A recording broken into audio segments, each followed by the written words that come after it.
I recently returned from a trip to India, and I wanted to share 3 things that I learned that relate to real estate.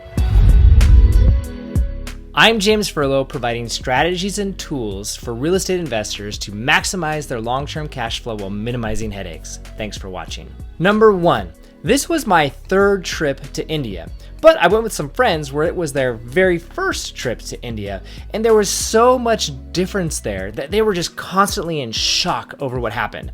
For example, the driving there is just very different than the experience in the United States. For starters, it's on the other side of the road, and they kind of take things as a suggestion as opposed to this is the rule, you must follow it.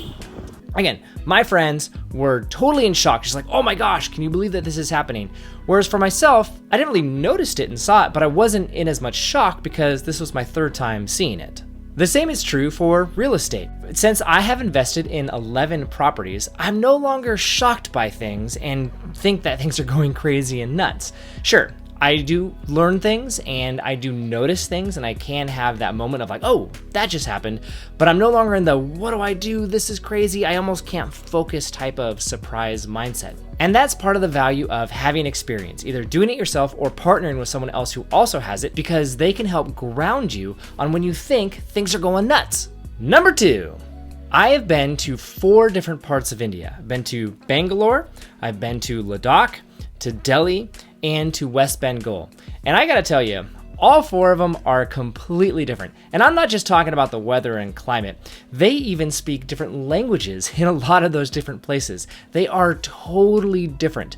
And I'm willing to bet that there are additional subtle differences that I don't even notice because I'm still trying to take in all the big picture stuff. So it really isn't fair for me to make some generalizations about one big India. I sometimes make that same mistake with real estate. Oh no, office is collapsing. It's happening everywhere in the nation. No, that's not true. It's just in certain parts. And so it's really important for me to remember these national statistics don't apply to every single market.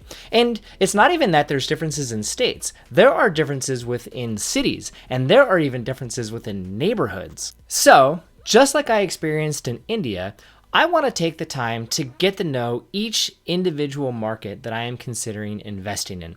There isn't just one real estate market, there are millions of real estate markets. Number 3, I will admit that I tend to favor policies that grant more personal freedom to people, ideally coupled with more responsibility, but that's a totally different video.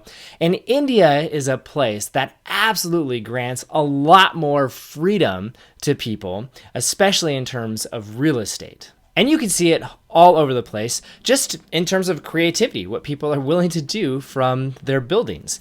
But there are also drawbacks. Like we saw some buildings that were clearly unsafe, and there seems to be this constant concern that if you're not vigilant and watching over your property, someone else can come in and just start building because there aren't a lot of rules around what you can do from a real estate perspective.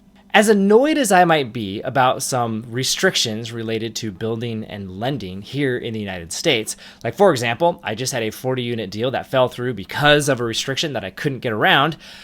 I'm okay with it. As much as that gets me annoyed, I do appreciate that we do have a lot more rules in place that allow for some more structure. And there are things that I absolutely don't need to worry about that I would in some other countries.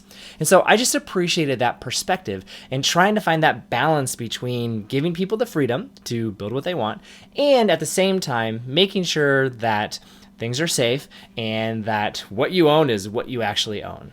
If you found this helpful, please like the video. And if you want more strategies and tools for maximizing your long-term cash flow while minimizing headaches, please subscribe. Thanks for watching. Now it's time for me to go shave and probably take a nap because I haven't actually adjusted to the time zone yet.